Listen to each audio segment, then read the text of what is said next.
Bonjour, pour parler d'un 8 mai aux accents un petit peu particuliers et un temps du côté de Faverolles-sur-Cher que de Montoux-sur-Cher, puisque la commune de Faverolles inaugure lundi prochain, jour de commémoration de la victoire de 1945, un balisage de la ligne de démarcation qui coupait la commune en deux entre juin 1940 et novembre 1942. Et puis le dévoilement donc d'une stèle, ce sera du côté de Montoux-sur-Cher, stèle en mémoire donc d'un célèbre éclusier, un passeur en la personne d'Émile Mandard, pour évoquer donc bien ce double événement dans la vallée du Cher. Donc le 8 mai prochain, lundi prochain, nous recevons 3 invités en studio ce matin. Bernard Giraud, bonjour. Oui, bonjour. Vous êtes donc maire de Faverolles-sur-Cher. Avec nous également Thérèse Gallovilla, bonjour. Bonjour. Merci beaucoup d'être avec nous. Vous êtes historienne locale. Vous vous êtes particulièrement intéressée depuis un certain nombre d'années maintenant donc à l'histoire de la vallée du Cher, à partir de votre commune, de Montoux, où vous habitez depuis une trentaine d'années maintenant. Et vous êtes donc intéressée à l'histoire de la ligne de démarcation, de la résistance naturellement. Et puis vous allez nous parler donc ce matin de ces grands faits historiques et puis des grandes figures aussi bien évidemment qui s'y rapportent. Et puis Pierrick Chiou, bonjour. Bonjour. Alors vous êtes étudiant et à l'origine donc du projet de balisage de la ligne de démarcation sur la commune de Faverolles-sur-Cher, et vous avez donc souhaité mettre en place donc des panneaux et puis une représentation de ce balisage un petit peu sur l'exemple de ce qui se fait sur la commune de Bléré. C'est ça. Oui. Alors un 8 mai donc aux accents un petit peu particuliers qui se profilent forcément sur votre commune, Bernard Giraud, lundi prochain. Oui, lundi prochain, ça va être une journée de 8 mai d'habitude. Puis en plus de ça, on commence à 9h30 par les stèles, parce qu'on a les Français qui se sont fait tuer, notamment en août 44, le 13 et 20 août 1944. Donc du côté du Boulet, 9h30, 10h à la Bretèche. Et donc 10h30 au Monument Mort à Faverolles, ça fait trois opérations. Et on a profité de ce 8 mai, en fin de compte, pour remettre en place la ligne de démarcation sur l'initiative de Pierrick, que je remercie beaucoup pour son initiative, parce que c'est vrai que cette ligne est très très importante aux yeux, parce qu'en fin de compte, elle départage, ça délimite la zone occupée des Allemands et la zone libre qui était sur Faverolles. Et une partie de Faverolles, par-dessus le marché, est en zone occupée, c'est-à-dire que toute la partie du bout du pont était occupée, puis c'est la ligne de démarcation, et passe au niveau du Vieux-Cher, qu'on appelle. C'était le Vieux-Cher, alors je ne sais pas si c'était une ancienne rivière ou si c'était un ruisseau. De toute manière, c'est un ruisseau qui passe au bout du pont à Faverolles. Voilà, donc pendant 2 ans et demi, en fait, entre juin 1940 et novembre 1942. Voilà, c'est ça, oui. Alors donc, on a retrouvé, par rapport aux anciens, exactement la ligne de démarcation où elle était, parce qu'à vrai dire, le moulin des îles de la Motte, il était en zone occupée, et c'était à peu près à cet endroit-là qu'il y avait la limite entre la zone libre et la zone occupée. Pierrick Chiou, puisque vous êtes à l'origine de ce projet, Oui. expliquez-nous un petit peu la genèse, déjà comment vous avez été amené, vous, à titre particulier, à vous intéresser à ce pan de l'histoire de votre région. Alors d'abord, j'ai été en contact avec des personnes qui ont vécu enfant justement l'occupation à Montrichard, dans le cadre de la vie locale de Montrichard. Et du coup, je me suis aperçu assez vite qu'il y avait vraiment des mémoires, des anecdotes, des choses vraiment qui me parlaient directement. C'est-à-dire que quelque chose que je trouvais assez loin, comme la guerre, la Seconde Guerre mondiale, ça me paraissait beaucoup plus proche. Donc j'ai décidé un peu de rencontrer ces gens-là. Et je me suis retrouvé avec pas mal de notes justement de ces témoignages, et je me suis dit par où je peux commencer parce que tout se mélange et c'est assez difficile de faire un tri là-dedans. Il y a beaucoup de matière. C'est ça, beaucoup de matière. Donc en fin de compte, je me suis dit on va commencer par quelque chose déjà d'assez concret, qui serait normalement assez précis, ça serait le tracé de la ligne. Mais là encore, le tracé de la ligne, on l'avait pas en fait, précisément. Donc c'est avec Monsieur Giraud qu'on a du coup fait cette recherche justement de savoir, en confrontant les témoignages, savoir par où exactement elle passait sur la carte. On s'est aperçu que c'était assez intéressant parce qu'au niveau de Montrichard, là où autour la ligne suit généralement le lit du Cher, là il y avait un décrochement en fait sur la commune de Bourré, créant une sorte d'enclave. Et donc enclave sur la rive droite. C'est ça, sur la rive droite. Donc ce qu'on appelle le bout du pont aujourd'hui. Le bout du pont, voilà, qui est un ensemble de bâtiments, dont la plage aussi de Montrichard. Et donc du coup, j'ai décidé de commencer par la ligne de démarcation. Matérialiser la ligne, ça. Voilà, D'avoir parce que ce n'était pas le Cher en lui-même qui faisait office de frontière en quelque sorte. Ça. Donc, une fois qu'on aurait eu cette base-là, qui est cette carte, on aurait pu commencer vraiment une recherche plus approfondie, mais on aurait déjà eu quelque chose qui est, une carte Voilà, sur quoi se baser. Et donc, ça fait un peu plus d'un an que voilà, on a émis le projet de faire un balisage avec des panneaux sur le modèle de la commune de Bléré. Parce que la commune de Bléré avait aussi posé des panneaux pour à la fois montrer le tracé de la ligne et la présence des postes allemands et français. Parce qu'il y avait un poste allemand au niveau de la ligne de démarcation. C'est un passage de frontière, voilà, c'est véritablement. ça. Il y avait un contrôle des papiers et il y avait ensuite un poste de douane française qui était aussi là pour contrôler et garder un contact aussi avec les Allemands pour éviter les problèmes. Voilà. Les anciens lycéens, étudiants que nous sommes se souviennent de la fameuse carte de la France séparée en deux, bien évidemment, qui matérialise la ligne de démarcation. Mais cette ligne de démarcation, vous êtes intéressée aussi à son histoire, Thérèse Gallo-Villa en l'occurrence. En quoi, finalement, la zone de la vallée du Cher était-elle stratégique pour le passage donc en zone libre ? Alors, elle va être stratégique pour plusieurs raisons. La première, c'est qu'effectivement, c'est dans notre zone, globalement, Montrichard, Thésée, voire jusqu'à Saint-Aignan, que le Cher est extrêmement étroit, donc plus facile à passer. Mais elle l'est parce qu'il faut aussi intégrer que nous sommes la seule grande ligne de chemin de fer, et y compris de route, qui traverse de manière transversale la France, et qui donc va être stratégique pour les Allemands. Quand ils vont construire notamment le mur de l'Atlantique, cette zone-là est stratégique. Alors, ce qu'il faut bien voir, c'est la chose suivante. La ligne de démarcation, donc l'armistice est signé, vous savez, Pétain le demande le 17, le 22 il est signé, juin 40 bien évidemment, et la ligne de démarcation entre en activité, elle est instituée officiellement le 25 juin à 0h35 du matin. Voilà. Et elle va durer, attendez, je voudrais préciser ça, officiellement jusqu'au 11 novembre 42, puisque vous savez que les Allemands vont en représailles du débarquement allié en Afrique du Nord le 8 novembre 42, envahir toute la France et occuper toute la France. Il faut bien avoir à l'esprit que la ligne officiellement n'existe plus, mais on va conserver toute une série de contrôles importants qui ne seront plus, on va supprimer ce qu'on appelait les Auschwitz, qui permettaient aux gens, mettons de Montrichard, d'aller travailler de l'autre côté, mais on va instituer toute une série de sauf-conduits pour le passage de la zone nord à la zone sud, y compris maintenant occupée par les Allemands, qui font que l'utilité de la ligne de démarcation subsiste et que nous continuerons, ça il faut le souligner parce que les gens me disent, elle est supprimée. Beaucoup de passages. Ça ne s'est pas arrêté en novembre 42. Non, pourquoi ? Là, les gens qui vont passer vont changer. Ce qu'il faut avoir à l'esprit, c'est la chose suivante. Les premiers grands passages. Revivons, nous sommes donc le 25 juin. Toute notre zone est envahie de réfugiés. 10 millions de gens fuient les zones de guerre. Il y en a partout, dans toutes les maisons, dans toutes les granges, c'est bourré. Et le fameux bombardement à Montrichard, Faverolles, du 14 juin, va tuer 300 personnes, dont l'essentiel sont des réfugiés, qui sont sur la place du Champ de Foire. Alors, les premiers qui vont tenter de passer la ligne, ça va être donc les réfugiés, les soldats de l'armée française en déroute, des gens qui ont peur et qui veulent rejoindre leur famille dans le sud, les premiers juifs, et là, il faut le dire ça, les juifs lucides, ceux qui comprennent, qui ont lu Mein Kampf, qui savent ce qu'Hitler projette, il y en a très peu encore. Ceux qui se réveilleront vont le faire souvent, hélas, trop tard, vers 41, 42. Alors, on a tout ça, et très vite, la ligne, dès que la résistance se structure, dès que les Anglais vont commencer à parachuter des gens, du matériel, etc., dès que nous allons avoir la répression qui s'intensifie contre les Juifs, sans parler du STO plus tard, la population qui va passer la ligne clandestinement change. C'est-à-dire qu'on va passer plus à des politiques, aux parachutés, aux Juifs, etc. C'est-à-dire, en gros, à des gens engagés. Et que les Allemands traquent. Voilà. Si vous voulez encore un mot là-dessus, c'est intéressant de regarder les premières sanctions contre les passeurs. Qui sont occasionnels. Passeurs, voilà. bien non, sûr. mais pour vous donner l'idée, sous la légalisation de la ligne, c'est en gros 15 jours, 1 mois de prison.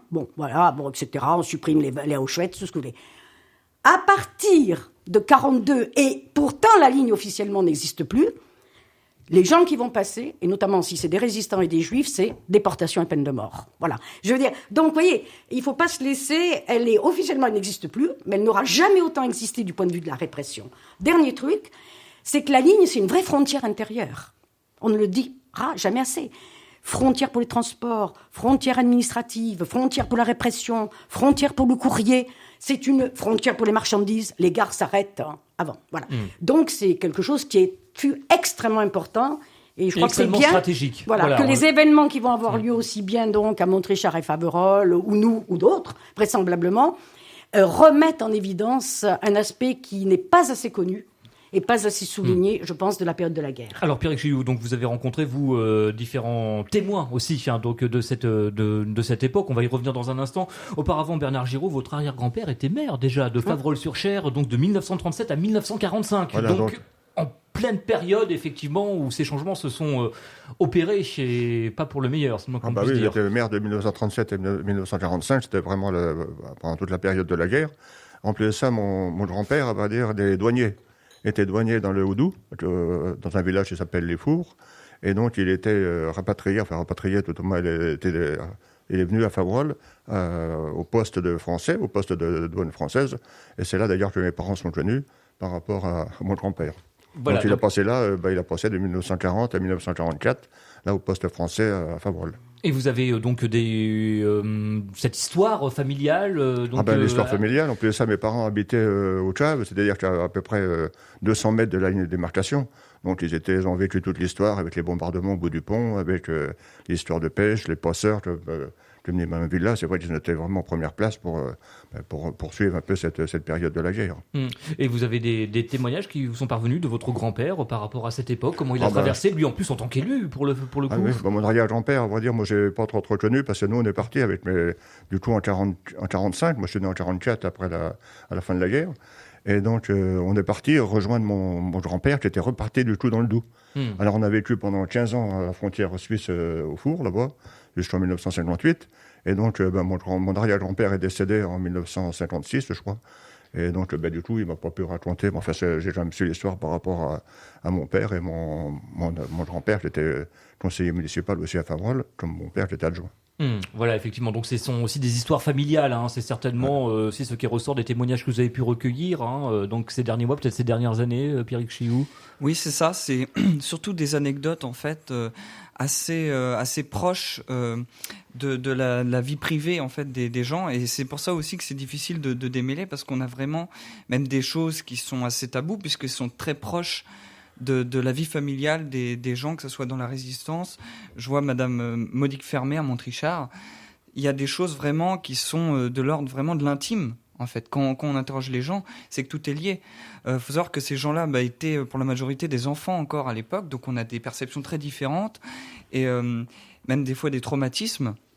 Et même, ce sont des gens qui n'ont pas choisi en fait ce rôle-là justement de passeur de l'histoire. Et c'est vrai que faire le choix pour eux d'en parler, c'est quand même déjà quelque chose de particulier, parce que on s'improvise pas historien, mais ils décident d'aller dans ce sens-là et vraiment de transmettre. C'est du témoignage là. C'est ça. Là, ce sont des documents. C'est ça. Ce sont des documents et il y a des choses qui sont vraiment qui touchent vraiment à leur famille, c'est sûr. Voilà, la valeur du témoignage en histoire, ça pourrait être une thématique déjà d'émission à elle seule. Et puis des grandes figures, bien évidemment. Donc ces fameux passeurs, vous êtes intéressé donc à leur histoire, donc Thérèse Gallo-Villard. Oui, alors pour les passeurs, je crois qu'il faut dire la chose suivante d'abord, c'est qu'il y a deux catégories de passeurs, entre guillemets.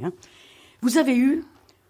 Alors, une petite parenthèse, excusez-moi, moi j'avais commencé pour les besoins de la guerre de 14-18 et j'ai continué avec mes recherches sur 39-45. J'ai sollicité la mémoire de 140 anciens, Montou, Bourré, Montrichard, et voilà, et Tenay, bon, voilà. La première chose qu'il faut dire là-dessus, il y a peu de mémoire collective. D'abord parce que, effectivement, Pierrick vient de le souligner, il y a un problème de génération. Et puis, il y a eu aussi un phénomène majeur qui est que la plupart des résistants, des passeurs ou autres, n'ont quasiment rien dit à la fin de la guerre. Alors, volonté d'oublier une période terrible, mais aussi, et ça c'est beaucoup mieux, une forme de modestie extraordinaire. Ces gens-là, moi ce que j'ai recueilli, et notamment, ça ils le disaient à leurs enfants, on a fait ce qu'on avait à faire. On ne l'a pas fait. Les Fermé disaient ça, Georges Fermé, on ne l'a pas fait pour des médailles, on ne l'a pas fait pour des honneurs, nous n'avons fait que notre devoir. Ça les a menés souvent à une très grande modestie, donc au silence. Alors pour l'histoire, c'est dramatique le silence, mais il faut intégrer ça. de manière à resituer ce qu'était aussi la période. Alors, les passeurs, 2 catégories. Vous avez d'abord toute une série de passeurs qu'on peut appeler occasionnels. Et il y en a eu énormément. Moi, j'ai été frappée par ça. C'est-à-dire qu'il faut que vous vous resituiez dans cette atmosphère. Nous sommes en juin 40. Les Allemands viennent de défiler sur les Champs-Élysées. La France est occupée. La vallée du Cher est marquée par un événement qui lui est propre et un événement plus général. Elle a dans la tête la mémoire des Prussiens de 70. C'est incroyable ce que la mémoire garde. La peur de l'arrivée des Prussiens en 70-71, donc les Allemands déjà. Oui. Et le deuxième phénomène, autrement on ne comprend pas la résistance, on ne comprend pas les passeurs, on ne comprend pas beaucoup de choses, c'est cette mémoire en France des horreurs de la guerre de 14-18. Les poilus. Il n'y a pas une famille à Montou et ailleurs qui n'a eu un mort, des blessés, les souffrances de la population civile. Et beaucoup vont rentrer et réagir par rapport à ça. On ne veut pas voir, alors excusez-moi, mais moi, je respecte la mémoire des anciens, c'est comme ça qu'ils parlent. On ne veut pas voir les Boches, on ne veut pas voir les Frisoulés en France et dans notre vallée du Cher. Voilà. Donc, ceci pour expliquer finalement l'engagement. Les normes et l'engagement, y compris de tas de gens, de toutes opinions. Je crois qu'il faut souligner ça. Ça n'a pas été, de toutes opinions. Voilà. De tous âges, de toutes opinions, de tous milieux sociaux, même si après, dans la résistance, ça va se structurer un peu différemment, mais au départ, une imagination extraordinaire. Les gens abritent, et c'est souvent des gens qu'on leur a dit allez voir un tel, etc. Nous ne sommes pas sur des filières organisées, là, dès le départ. Extraordinaire. Alors, vous avez ceux qui ont la chance d'avoir une Auschwitz. Donc c'est un point de passage. Qui passait, il n'y avait qu'un point de passage, 2 pour nous, Saint-Aignan, le pont Montrichard. Et le pont de Montrichard. Donc, qui ont des bagnoles, qui vont mettre les gens, les cacher dans les gazogènes, les cacher sous de la paille de foin, les habiller comme des ouvriers si c'était des artisans pour les faire passer, etc. Et beaucoup, entre parenthèses, moi je vois dans ma zone, passer par là et aller le laisser, je vais venir à l'éclusier. Il disait, on me dit, j'ai dit à ma femme, ce soir il faut que j'aille chez l'éclusier. Tout le monde savait ce que ça voulait dire. Alors, des gens qui vont pêcher, parce que vous aviez le droit au bord. Du moins dans ma zone. Il ne fallait pas passer le milieu du Cher. Voilà. Votre zone, donc, c'est Montou-Bourré. Oui, Montou-Bourré, voilà. Donc, les gens pêchaient. Comme par hasard, la barque se renversait. Il y avait des remous pour le peu que vous ayez. Ça a été le cas d'un aviateur anglais qui savait nager. Crac, il faisait un sous l'eau. C'est très étroit. Pouf, il était de l'autre côté. Les jeunes, en été, nous sommes en juin 40, qui nagent dans le Cher, qui, comme par hasard, vont faire les imbéciles, Hébrou, un tas de trucs. Pendant ce temps-là, ça distrait les Allemands. Crac, ça permet de passer quand il y a 20 mètres. Etc. Donc, il y avait des stratégies de diversion. Extraordinaire, spontanée des gens. Il faut souligner ça. Spontanée. Aider les autres dans une situation pareille. Donc, vous avez tout ça. Et ça va durer, etc. Il faut dire et rendre à César, toujours en histoire ce qui est à César, c'est le rôle des curés dans nos paroisses. Au-delà des idées. Nos curés ont pratiqué tous été des résistants et des passeurs. Tardivaux, je pense notamment à Montrichard, Gaudin chez nous, Bougnier machin, etc. Ouais. Le rôle des curés, très important quand on sait ce qu'était la position officielle de la hiérarchie catholique, pas que nationale, départementale. L'évêque de Blois était un fervent soutien de Pétain. Bon. Et vous avez ce que j'appelle les grands passeurs. Alors ceux-là, c'est autre chose. Ces passeurs-là, ils sont eux généralement situés au bord du Cher. Vous allez avoir Santou qui garde son bétail, il est gardien de bétail. Alors Jean Santou à Montrichard. Jean Santou à Montrichard, donc il est vraiment sur la ligne. Vous allez avoir celui pour qui nous allons faire la stèle, donc, qui lui est éclusier, on ne peut pas mieux, et qui va travailler avec le meunier d'en face d'Angers, qui est donc lui, l'ancien moulin est juste au bord, et lui avec l'écluse, etc. Eux, je les appelle grands, pourquoi ? Par le nombre de gens qu'ils vont faire passer. L'extraordinaire degré, d'organisation et de prévision, une prudence de sioux. Ils ont toujours annulé s'il y avait le moindre danger, et c'est là qu'on se rend compte, ça compte, l'organisation, la prudence, etc. Et surtout, eux vont appartenir, indépendants en tant qu'individus que passeurs. Ils n'appartiennent pas à des groupes, mais ils vont travailler, parce qu'ils sont vite réputés pour leur sérieux, avec les grands réseaux d'évasion, et notamment les réseaux belges, les grands réseaux belges d'évasion, ils partaient donc, tout un circuit, vont passer le Cher, Montrichard et Montou, et vont après rejoindre Saint-Aignan pour avoir les premiers papiers, puisque nous sommes en zone libre, Châteauroux, Lyon, Marseille, et ensuite tenter de regagner l'Espagne, le Portugal et l'Angleterre. Oui, l'Angleterre, voilà, c'est ça. Et nous, c'est peu la Suisse, ça, monsieur, ça devait être du côté du Doubs. Du Doubs. Voilà, c'est grand passeur. Voilà, c'est pour ça qu'on Alors, s'appelle c'est grand passeur, grand, donc, Jean Santou, Émile Mandard, Émile Mandard, donc, celui qui est le mien, entre guillemets, si je puis dire. Donc, et voilà. Mais à travers eux, je crois qu'aussi bien des deux côtés, nous souhaitons rendre hommage à tous ces hommes et ces femmes inconnus. Moi, je les appelle les héros ordinaires. De ce qui est le début, où c'est pas encore la résistance, où c'est chacun se débrouille, mais en fait à sa manière, au péril de leur vie. Jean Santou qui aurait fait passer plus de 6 000 personnes. C'est les rapports officiels de la Libération. Il y a y compris une lettre de Georges Fermé qui va attester au nom du comité de libération local de Montrichard, qui va, voilà. Et donc c'est les rapports officiels, et donc le Émile Mandard, plus de 1000. Un mot encore. Ces deux-là, et d'autres, la plupart, l'écrasante majorité, l'ont fait gratuitement. L'ont fait bénévolement. Alors, il faut le dire, on a beaucoup sali un centre de passeurs. Il y a eu des brebis galeuses. Pas la peine rien de à voir avec les tourner réseaux de passeurs tels qu'on les imagine et qu'on Il les y a eu présente des gens, aujourd'hui. il y a quelques-uns ont fait des sous. Non, mais quelques-uns, y compris là, c'est pas la peine d'idéaliser, c'est la réalité. Et qui ont fait des sous, oui. Et qui le faisaient surtout sur le dos des Juifs. Puisque moi, j'ai plein de témoignages. Là où certains demandaient, mettons, je dis n'importe quoi, 50 francs à quelqu'un comme ça, pour les Juifs, on multipliait par 10, par 20, par 15, puisqu'ils étaient réputés plein de sous. Voilà. Mais ce qu'il faut retenir, il y a toujours des brebis galeuses. Il y a toujours l'exception qui confirme la règle. Ceci étant dit, l'écrasante majorité, et donc ces grands passeurs dont je parle, ont été des types extraordinaires, totalement bénévoles, motivés par un grand altruisme. Et que sont-ils devenus Ils ont continué tranquillement leur vie. Mandard est Ils n'ont resté... pas été inquiétés à aucun moment. Oui, les deux ont été inquiétés. Jean Santou à Montrichard a été arrêté. Alors, parce qu'il faut aussi comprendre que certains, il y avait une organisation, ils graissaient la patte à certains Allemands, d'autant plus que dans notre zone, les Allemands n'affectaient pas, bien sûr, le meilleur de la Wehrmacht. Ils affectaient des anciens, il y a eu pas mal d'origine Alsace-Lorraine, qui donc avaient quand même des formes de sympathie, le fameux Otto de Montrichard, dont vous avez, Pierrick, entendu parler. Donc, il leur graissait un peu la patte, Mais, Santou a été arrêté, enfermé au donjon donc, de ce qu'on appelle la tour carrée à Montrichard, et il s'est enfui grâce à ce vieil Alsacien qui lui a donné un canif, qui lui a permis de gratter autour de la serrure. Il s'est enfui et il a rejoint le maquis Norindre. Donc, Jean Santou, Émile Mandard, lui, les Allemands le surveillaient, ont visité, fouillé je ne sais combien de fois sa maison, etc., n'ont jamais pu le prendre la main dans le sac grâce à une extraordinaire organisation, si vous voulez, à pleine complicité aussi, il faut voir, de gens, des habitants, parce que les patrouilles allemandes partaient d'un côté et de l'autre. Donc, il y a et notamment les jeunes, les enfants. Il faut rendre hommage au petit boucher qui avait 7 ans, qui gardait ses chèvres, et qui donc surveillait quand les Allemands s'éloignaient, il faisait avertir. Donc, il y avait des complicités de gens. Quand il y avait du danger, les gens conservaient ceux qui devaient passer en attendant des fois 1 jour, 2 jours, 3 jours pour être sûr. Et puis, je vous donne un petit détail pour vous dire l'imagination.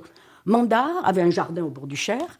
Il faisait l'été pousser des haricots, alors une variété extraordinaire, qui devait pousser à 2,50 m. Il les serrait, peu importe s'il n'y avait pas d'haricots, comme ça. Et des fois, 1 heure ou 2 avant le passage, il cachait les gens là, de manière à être opératif dès qu'il savait qu'il pouvait y aller. Et il travaillait avec le meunier d'en face. Voilà. Donc, Tardiveau, c'est pareil. Donc, Santou avait donc, grâce à cette organisation, ils n'ont pas été inquiétés outre mesure. Ils n'ont pas été outre mesure. Santou a été arrêté. Santou a été arrêté, s'est échappé, parce que Santou a été vendu. C'est pas la peine de tourner autour du pot. Mais il aurait pu l'être. Ça relève des fois du miracle. Sur Mandard, ça relève vraiment du miracle. Voilà, effectivement. Donc de cette organisation, vous avez pu aussi recevoir quelques témoignages, Pierrick Chiou. Oui, notamment par Monique Fermé, là encore. Elle-même participait en fait à cette organisation, étant donné que Monique Fermé, Montréchardaise, très impliquée dans la vie associative, la vie culturelle notamment. C'est notre doyenne à Montrichard, faut le dire. Elle est vraiment passionnée par l'histoire en général, même jusqu'à la préhistoire, c'est vraiment au-delà de Fulkenera. C'est ça. Je vois qu'elle est connue. et donc elle-même, donc elle est la fille de Georges Fermé, donc qui était passeur également, et puis membre du réseau Adolphe à Montrichard. Réseau de résistance, et donc elle-même participait finalement aussi aux actions, notamment plus aux messages qu'elle faisait passer dans son vélo en fait. Elle allait prévenir les neufs les 9 personnes qui devaient être prévues, par exemple, pour les parachutages. Et voilà, c'était elle. Il y avait des codes. Voilà, il y avait des codes et elle-même y participait. Voilà. Et elle passait aussi la ligne, c'est-à-dire qu'il y avait vraiment aussi les enfants, pendant pour aller à l'école aussi, devaient passer la ligne. Donc là aussi, c'était assez impressionnant pour un enfant de passer en sachant qu'il y avait le baraquement allemand juste à côté. Il y avait des interrogatoires qui s'y passaient. Il y a vraiment des fois. Et puis côté français aussi. Du côté français aussi. Oui, il y avait le poste de douane français également. Oui.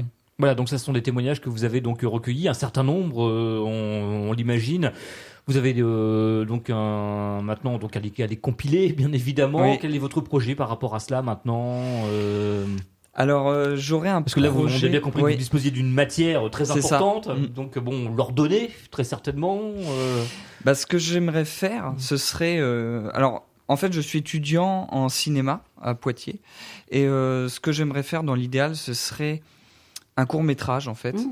Je ne sais pas si ce sera fictionnel ou documentaire, mais qui aurait pour premier but de rendre hommage à ces personnes-là qui témoignent et qui, comme je vous le disais, n'ont pas choisi, puisque c'est extrêmement riche, en fait, de discuter avec ces personnes-là. Alors, pour l'instant, non, pas encore. Parce que mon frère, lui, fait un BTS caméraman, donc on va faire quelque chose, c'est sûr. Mais pour l'instant, j'ai surtout noté et enregistré. Et effectivement, après, pour les personnes qui le voudront, je pense qu'on filmera aussi des choses. Et on est toujours à la recherche, justement, de témoignages et de documents. Alors, on lance un appel. Voilà, on lance un appel, là, pour le 8 mai, pour les personnes qui, déjà, seraient intéressées par le sujet et sont bien évidemment invitées. Et ensuite, s'ils ont des documents ou des témoignages, ils sont les bienvenus, ça c'est sûr. Pour revenir donc à ce projet de balisage, puisque vous allez l'inaugurer lundi, en l'occurrence Bernard Giraud, c'est déjà un vieux projet, je crois, pour la commune. Vous y aviez déjà songé, c'est ça ? Oui, on a déjà pensé à ce balisage depuis un petit moment déjà, c'est sûr. Bon, je voulais remercier quand même les personnes qui ont participé au balisage, puisque les poteaux ont été payés par M. Philippe Letellier. L'équipe des peintres de Montrichard, ils ont peint tous les 4 poteaux. Bon, la municipalité, on a payé l'ensemble des panneaux. Donc, évidemment, nous, on a investi. Pour revenir un peu à Jean Santou, c'est vrai que le paysage du bout du pont a beaucoup changé, puisqu'à l'origine, en 1940-45, il n'y avait pas de stade, il n'y avait pas de terrain de football, il n'y avait pas de lac, il n'y avait pas aquatique. C'était carrément des parcs avec des vaches. Donc là, c'est vrai que c'était carrément à côté, c'était plus facile. C'était à l'occasion, parce qu'il y avait juste un terrain de foot au Vieux-Cher, qu'on appelait. Et donc, le paysage a considérablement changé depuis. C'est vrai que les gens, au jour d'aujourd'hui, ne se rendent pas compte. Moi, je me rappelle, gamin, là-bas, c'était les parcs. On allait jouer dans les haies, dans les haies autour des parcs à Vache avec M. Lelu. C'était M. Lelu qui s'appelait propriétaire de ces parcs. Voilà, qui était donc un no man's land, lorsque effectivement la ligne de démarcation est encore opérationnelle, même si le Cher, je crois, arrêtez-moi si je me trompe, Thérèse-Guélovilla était la ligne de démarcation officielle, mais bon, on a bien compris donc ce décrochement quelque part sur la rive droite, côté Montrichard-d'Esch. Oui. Alors Jean Santou, il les faisait passer un peu plus bas. Il ne les faisait pas passer au Grand Pré, parce que c'était trop voyant. Je vous dis, n'oubliez pas qu'il y avait sur le donjon de Montrichard, en permanence, Allemande et les jumelles, et qui surveillaient donc. Alors, vous aviez plusieurs méthodes de passage là. Vous aviez des gens qui, alors, notamment les officiels des grands réseaux belges, ils passaient le pont. Et vous voyez, quand on passe le pont avant d'arriver au bout, il y a des maisons et il y a un petit chemin avec un petit ruisseau. Et ils tournaient là, et ils allaient se réfugier beaucoup plus bas en attendant que Santou les fasse passer. Et la méthode de Santou, c'était la corde. Il cachait des cordes. Il avait une corde dans le Cher. Il avait généralement un mec qui travaillait avec lui de l'autre côté. Et c'est par les nuits sans lune. Donc, alors, il interdisait que les gens, bien évidemment, pareil pour mandat, aient des vêtements clairs. Il fallait absolument qu'ils aient des vêtements foncés. Et donc, il les faisait... Il sortait la corde, il la jetait de l'autre côté, et ça prenait quelques secondes. C'était quoi, une ligne de vie, un fil d'Ariane? Non, une grande corde, crac, si vous voulez, elle était attachée au bord d'une rive, l'autre la récupérait de l'autre côté, et il faisait donc les gens passer. Et donc, allez, paf, paf, paf, paf. Et quand les femmes avaient peur, donc souvent, il en prenait une ou deux sur les épaules, et crac. Si vous me permettez, il y a un fait, moi, que je voudrais souligner, c'est l'extraordinaire solidarité de la population sur ces questions du passage. Il n'y aurait pas pu y avoir tant de passages sans la solidarité. Pour prendre Montrichard, les gens généralement débarquaient du train, la plupart. Bon. On les voyait vite avec leurs petites valises, des fois des tenues de la ville, à une époque où les vêtements campagne et ville se repéraient à vue d'œil. Pour vous donner, il y avait toujours des gens qui rôdaient, qui disaient, voilà un qui veut passer la ligne. Ils disaient, monsieur, attention, venez avec moi, suivez-moi. Ils l'amenaient souvent chez les commerçants. La plupart des commerçants de Montrichard avaient dans leur arrière-boutique des vieux vêtements d'ici pour dire, enlevez ça, on va vous repérer tout de suite. Laissez votre valise. Et effectivement, les enfants, donc vous citiez Monique, mais d'autres, étaient spécialisés dans récupérer les petites valises et puis tranquillement se balader avec et aller les mettre dans des endroits où les gens après pouvaient les récupérer. On m'a donné plein de témoignages. Vous avez beaucoup de jardins potagers qui donnent sur le Cher. Hein, bon. Les gens laissaient les portes ouvertes toutes les nuits. Les gens pouvaient aller se camoufler. Vous voyez, c'est extraordinaire, comment vous dire. Cette solidarité qu'il y a eu, on nourrissait les gens qui voulaient passer, qui débarquaient là sans rien, etc. Et ça doit être vraiment quelque chose qui mérite d'être mis en évidence. C'est qu'il n'y a pas que quelques passeurs. Il y a eu une organisation de la population avec vraiment toute une série d'éléments permettant de favoriser au maximum le passage des gens qui voulaient aller de l'autre côté. Voilà. Concernant la ligne de démarcation, donc ce travail de balisage, comment vous l'avez imaginé? Comment se matérialise-t-il finalement donc sur la commune? Alors on avait prévu déjà 3 panneaux pour vraiment le tracé de la ligne. Donc comme on a dit, le décrochement, donc c'est-à-dire sur la rive du côté de Favrolles, on a des panneaux qui en fait montrent ce décrochement. On en a un panneau du côté du lac de Saint-Julien-de-Chédon. Donc c'est le début de la ligne qui décroche par rapport au Cher. Après, on contourne en fait l'ensemble des bâtiments du bout du pont finalement. Et on arrive au poste allemand qui est sur le pont du bout du pont, sur le vieux Cher, au niveau du stade. Et ensuite, on a un 3e panneau au niveau du lac qui n'existait pas à l'époque, du lac derrière la plage. Voilà. Au niveau du vieux Cher. Donc voilà, on a ces 3 panneaux qui montrent vraiment le tracé de la ligne de démarcation avec une photo du poste allemand sur le poteau qui se trouve sur le pont du bout du pont. Et ensuite, on a un 4e panneau qui se trouve au niveau du Carrefour Market de Favrolles-sur-Cher. Montparnasse, c'est ça? C'est ça, Montparnasse. Un peu plus haut que le rond-point. Et là, on a justement une photo du poste de douane français. Voilà, aux couleurs du poste français. Voilà, pour matérialiser effectivement donc cette ligne. C'est ce que vous allez donc inaugurer lundi matin. Comment va se dérouler précisément cette cérémonie un peu particulière? On a bien compris qu'il y avait plusieurs événements en l'occurrence. Donc on va pas aller sur les 4 endroits, on va aller directement à Montparnasse. Parce que le problème, c'est qu'au bout du pont, sur le pont du Vieux-Cher, pour se garer, c'est compliqué, avec la circulation et tout. Donc on va faire l'inauguration à Montparnasse, ça va être le plus facile avec le parking à côté. Donc on va naturellement couvrir cette plaque, et puis on va la découvrir. Et puis après, on fera quelques allocations sur place, remercier les gens qui ont participé, en particulier Pierrick. Et puis après, il y aura un vin d'honneur à Favrolles dans la salle de temps libre, où c'est que là, les gens ils pourront éventuellement raconter les histoires qu'ils ont sur la ligne de démarcation, sur les passeurs, sur toute l'histoire de Favrolles. Parce que c'est vrai qu'on a, de ce côté-là, on a vraiment servi à fond, puisqu'il y a eu beaucoup d'opérations qui sont passées pendant cette guerre, puis cette fin de guerre surtout. Parce que c'est vrai qu'à partir de 1944, c'était vraiment la débâcle des Allemands. Là, c'était vraiment une catastrophe un peu, puisque là, on a eu 4 Français qui se sont fait tuer en 8 jours d'intervalle. Il y en a beaucoup. Et donc, les gens qui étaient pris aussi dans un parc aussi. Donc, c'était vraiment des histoires. Et donc, il sera possible de témoigner. Vous recueillerez ces témoignages. On a bien compris que vous étiez aussi avide d'histoire personnelle, familiale, bien évidemment. C'est ça. Et donc sur place, on aura des photographies, des documents aussi qu'on pourra montrer, des cartes, des chronologies, des photos. Et puis ensuite, oui, effectivement, si on peut avoir en plus, on recherche toujours parce que c'est vrai qu'il y a pas mal de zones d'ombre et finalement, comme le disait Madame Villa, on a, les réseaux de résistance étaient aussi très cloisonnés, donc finalement, les mémoires sont très cloisonnées également.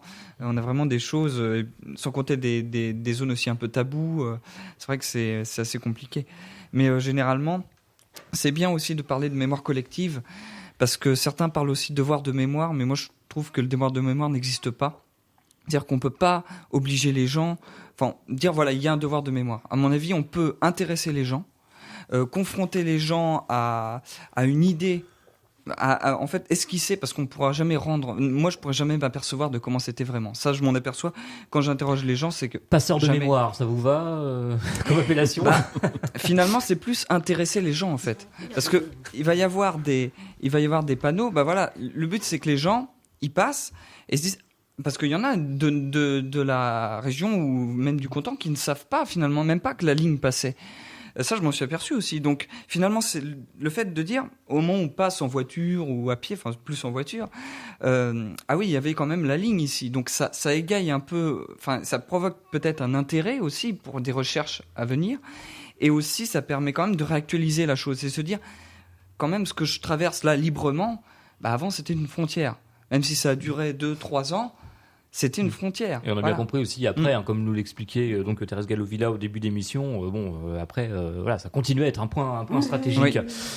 On va quand même évoquer donc bien évidemment le dévoilement de la stèle, donc consacré à Émile Mandar. Ce sera donc à Montoux-sur-Cher, à l'Écluse, bien évidemment, parce que c'était le point névralgique. Alors comment ça va se passer lundi? Mais écoutez, ça a lieu à midi. Alors nous, c'est la municipalité qui s'occupait de ça. Je pense qu'il y a toute une série de responsables, la famille Mandar bien évidemment, plus de responsables élus du département de notre zone. Il va y avoir bien sûr un petit discours de notre maire, je crois le maire de Tenay qui aussi fait quelque chose, et puis moi qui vais faire une intervention sur le sujet. Pour expliquer, sur le sujet, puisque c'est notre association qui est à l'initiative, un petit peu comme l'ont fait Pierrick avec la mairie de Faverolles. Et puis, alors, mémoire collective me paraît plus juste. Mais ce que je voulais aussi dire, c'est que, et c'est pour ça qu'il faut en interviewer beaucoup. Parce que quand vous interviewez beaucoup de gens, et que vous en avez 10 qui vous disent la même chose, pour le peu qu'en plus vous ayez la chance d'avoir un petit document d'archives, parce que l'histoire, c'est quand même les archives. Il ne suffit pas de penser, il faut pouvoir démontrer et prouver. Vous pouvez commencer à émettre l'hypothèse que là, c'est fiable. Voilà. Le débat de la mémoire avec les limites que soulignait Pierrick, il faut avoir beaucoup de témoignages. Quand vous en avez, je vous dis, beaucoup qui vous disent pareil. Moi, j'ai mis beaucoup de temps à savoir exactement quand les Allemands sont arrivés à Montoux le 20 juin 40. Vous finissez par y arriver, parce qu'il y a une fragilité de la mémoire, et puis il y a aussi une sélectivité de la mémoire. Voilà. Souvent, on retient ce qu'on a envie de retenir, donc il faut recouper. Mais en recoupant, et avec quelques textes, on peut à peu près arriver à faire revivre à peu près. C'est la définition du métier d'historien que vous nous faites là, ni moi. C'est tout bêtement. C'est basique. Voilà. Et puis moi, je continue, parce que je me passionne maintenant pour... je vais continuer sur le passage, parce que je pense qu'il manque une étude historique, au sens, sur qui passait, comment, etc., sur la répression et l'ensemble. Donc, je travaille là-dessus. Mais surtout, je retravaille sur le fameux groupe Adolphe. Donc le réseau Montrichard, pas que Montrichard. Le groupe Adolphe qui était un sous-groupe du fameux réseau Prosper, qui est un des principaux réseaux français du SO britannique, qui était donc sur ce qui s'appelait Touraine Sud-Sologne. Je ne pourrais pas tous les faire, mais je vais prendre donc notamment Montrichard et d'autres. Et puis sur le réseau lui-même, parce qu'il s'est écrit beaucoup de choses là-dessus. Il s'est dit beaucoup d'erreurs. Et donc, voilà. Donc ça, c'est le travail que vous êtes en train de faire, que vous souhaitez faire aboutir. Que je souhaite qui va être une véritable, honnêtement, réécriture de ce qui s'est dit sur le réseau Adolphe. Voilà, tout ça, je pense, horizon l'année prochaine, avec 1 ou 2 conférences sur le sujet entre-temps. Comme vous en faites régulièrement, d'ailleurs, tout récemment, en février dernier, exposition, conférence. Tout à fait, voilà. Et un site internet aussi. Et je vous l'ai donné, nous avons un site internet, tarva.fr. Voilà, Tarva, T-H-A-R-V-A. Voilà, où il y a plein de recherches, garde 14, garde 39, l'ancien régime, etc. Voilà, parce qu'on parle aussi beaucoup du centenaire de la présence des Américains. Et où les gens pourraient même y 2017. trouver comment on peut maigrir très fortement après 70 ans. Voilà, il y a aussi ce type d'expérience, plein de choses. Et bientôt, il y aura aussi d'autres éléments plus factuels sur la vie publique, la vie privée, etc. Voilà, c'est pas les champs d'investigation qui manquent et les sources d'inspiration. Voilà. Il faut avoir des retraites actives. Voilà, et passionnées. Véritablement. Bien évidemment. Voilà, mais on peut être effectivement jeune aussi, c'est votre cas. Et c'est très bien. Vous êtes étudiant, je le rappelle. Oui. Moi, je crois qu'il faut vraiment souligner ça, parce que ce qui fait un peu défaut sur ces questions-là, c'est que ça intéresse. Moi, je vois, ça intéresse des fois plus les personnes d'un certain âge, Et je trouve formidable, et moi vraiment je veux féliciter Pierrick, que nos jeunes, parce que c'est eux, la mémoire présente et pour demain, se mettent et donc prennent tout ce passé en charge et se l'approprient. C'est très très bien. C'est peut-être la première question que j'aurais pu vous poser, Pierrick Chiou. Qu'est-ce qui vous a amené à vous intéresser à ce sujet ? Parce que déjà l'histoire de ma ville, j'y suis très attaché. Après ça remonte un peu parce que j'ai déjà petit, je participais à des spectacles l'été à Montrichard. C'était la saga des Ponchins, ça s'appelait, où il y avait la famille Ponchin. C'était Yvan Chiffre qui est décédé d'ailleurs il y a moins d'un an.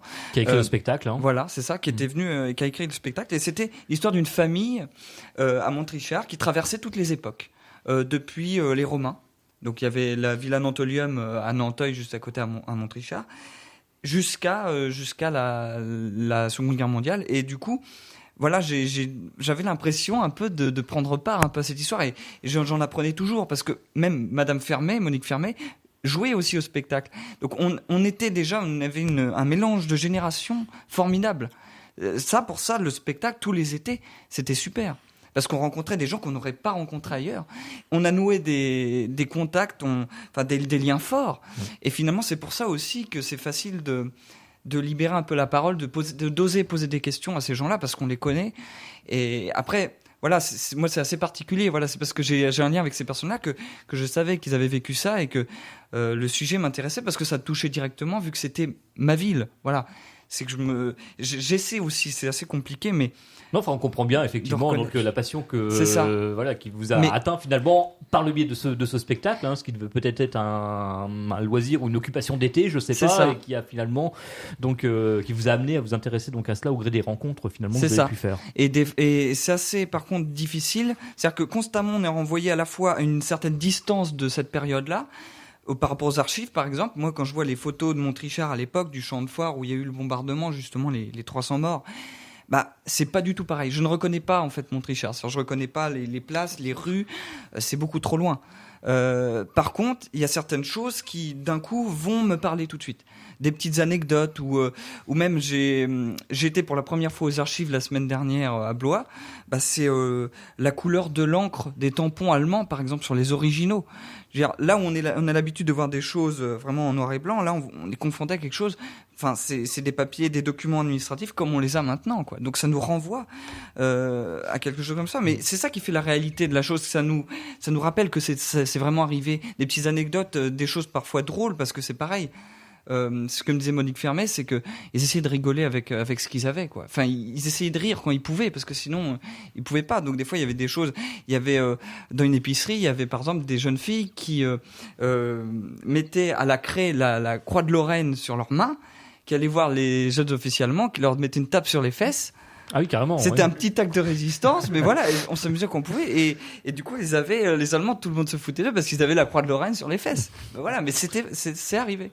Voilà, l'imagination. Des histoires, des petites l'imagination histoires de la aussi, résistance. Absolument. dans la grande histoire, et puis des histoires de famille aussi dans l'histoire, avec un H majuscule. Merci en tout cas d'être venu nous en parler ce matin. Donc on rappelle effectivement donc le dévoilement de la plaque en hommage à Émile Mandar. Ce sera donc à Montoux-sur-Cher, à l'écluse de Montoux lundi. Et puis rendez-vous à 11h15, Bernard Giraud, à Favrol, pour Montparnasse. Montparnasse, effectivement, pour la présentation, l'inauguration donc de ce balisage de la ligne de démarcation. Merci beaucoup d'avoir été nos invités et très bonne journée à l'écoute de Plus FM.